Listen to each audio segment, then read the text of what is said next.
I'm in Lockport, New York, actually with my camera club. If you have one in your local area, I would highly recommend it. We're here actually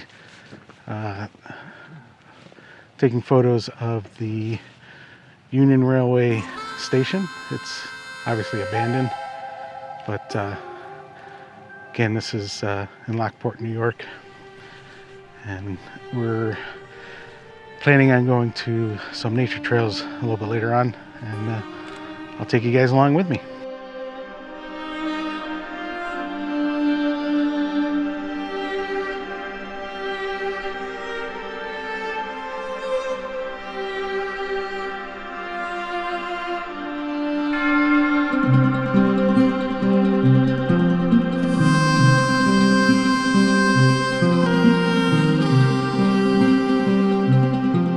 We have stopped at another place here in Lockport, and some of the group has gone to take pictures of lift bridge. You can see off there in the background, but I feel the better composition may be this tunnel. I don't know if you can see it behind me, and actually I've got a shot of this tunnel coming from the other way, but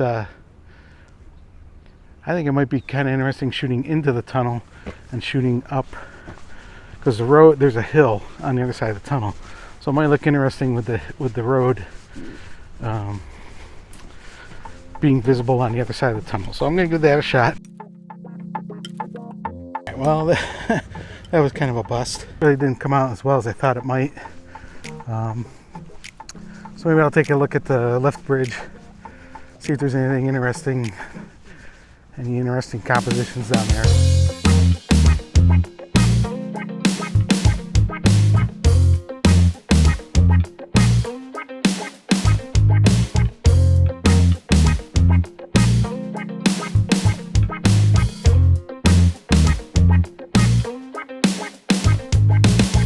And continuing our tour of Lockport, we're actually here in the Mill District, and we are taking shots of I believe it's the Maybe Mill is what it's called. So we're going to be taking some pictures there. And there's across the street where actually everybody's heading. You can see everybody's heading over there. There's actually some waterfalls over there. I'll probably head over there and try to get some shots of that. The mill, unfortunately, it's all posted and can't really get close to it, but I'll see what I can get, if I can get some good compositions or anything with it.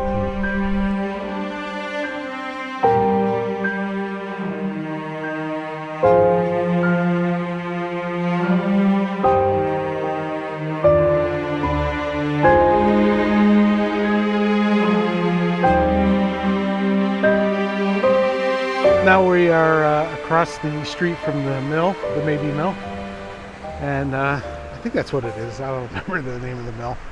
Anyways, as you can see in the background, there's a little bit of waterfall here. Might be a good opportunity to shoot a panorama. I actually have an instruction video of how to do that. It's a calm enough day that I might be able to get away with it. Take some long exposure and a panorama. Might actually look pretty good.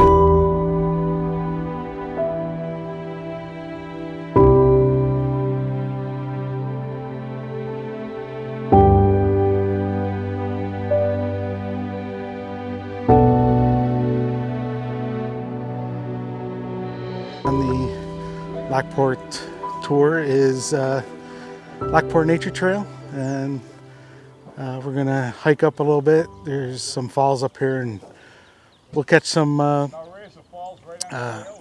photos there. And once again, I will share whatever I get, whether they're good, bad, ugly, beautiful. So here's Ray, our fearless leader. Hello. And he's the one that's organized this trip. But anything you want to say, Ray?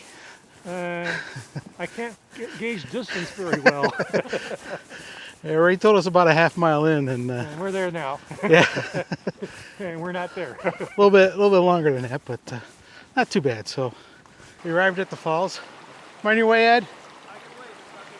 No, because I'm gonna.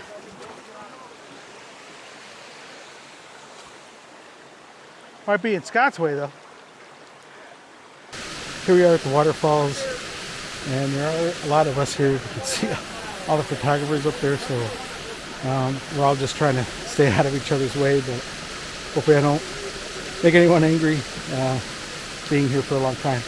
But I'm gonna set my camera up, get my composition, and I'll walk you through the settings I have. And what we'll do here is we'll shoot a long exposure. It's cloudy enough, I think, that we don't need filters.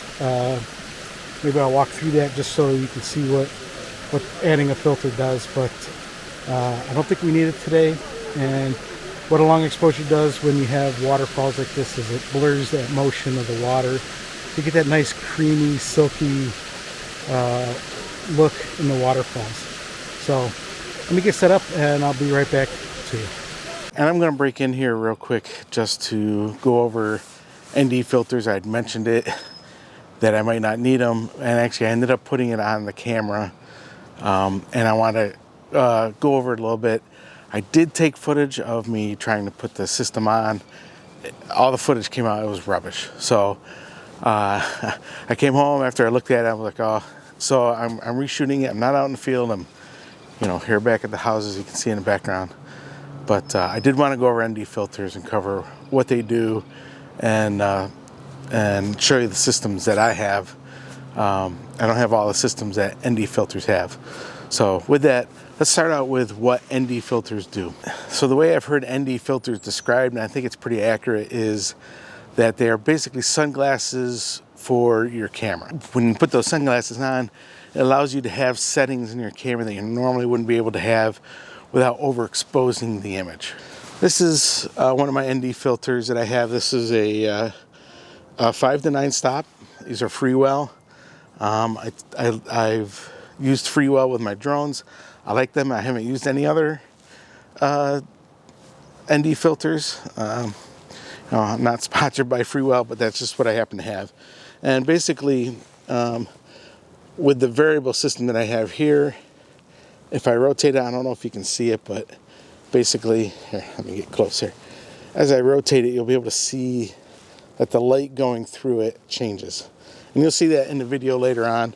As I'm adjusting the ND filter, you'll see that the image goes darker or brighter. This is a type of ND filter that just screws onto your, and I don't have the adapter on here, but I have step-up rings. But basically you screw it on to the end of your lens.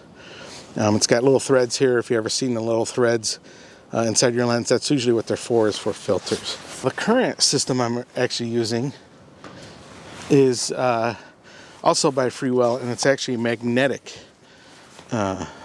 system. And if you have the means to purchase this, I would highly recommend it. It makes it very, very easy to change your ND filter out if you need to. And basically how it works is you'll have two pieces of glass that you're going to put in. There's an adapter that you put on. You see that red ring right there? That's an adapter. It makes it magnetic. And you'll have two pieces of glass.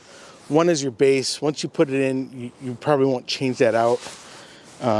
And it basically just clicks in there, and you can see it's magnetically held in there. It's not going to come out. So that's the base. And then for the ND filter itself, put that on there.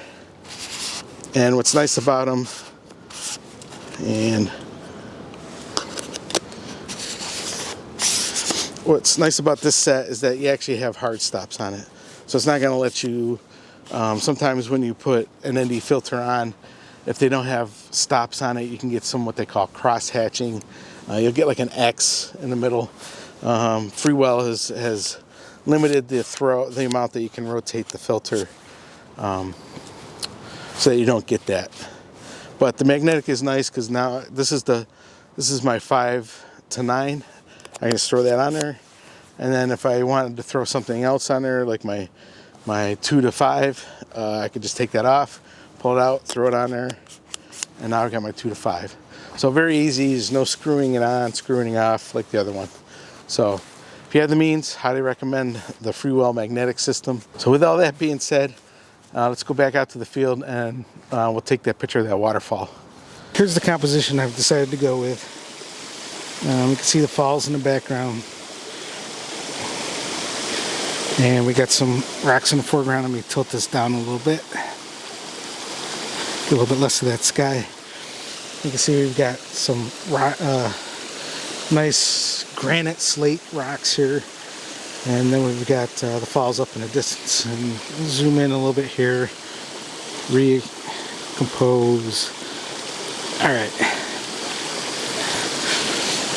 And then we've got some green moss here. So as I rotate the filter, what you'll see is it'll actually change my exposure. Okay? And if I turn on the meter, let me get the info here. So if I take a meter reading, here's my meter down here. And as I rotate that, you'll see it changes the stops. So if I wanted to take a longer exposure, I can turn my seconds up to get that exposure where it should be, but I'm now at 1.6 seconds. And actually I can probably close down the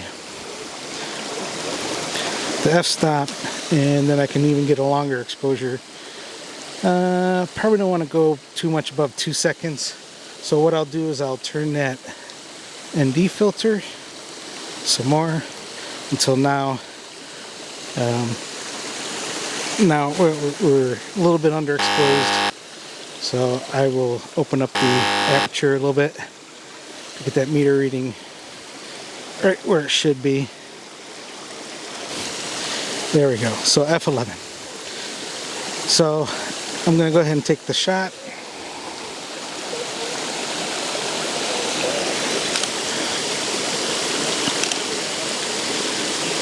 And if we take a look at that, you'll see how we got the nice milky water.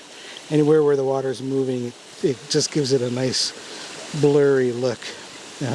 We could try maybe lowering the shutter a little bit so it's not a full 2 seconds. Let's try 1 second, and that's way underexposed, so I'll move my ND filter until I get it there, and then I will take another shot. And there you can see, actually I think I like that shot a little bit better. It's not quite so, you don't lose too much of the detail in the water. So anyways, that's how you shoot long exposures. I'm gonna finish up here because I'm a little bit in everybody's way, and I will edit those shots, and these are what they look like after I'm done editing.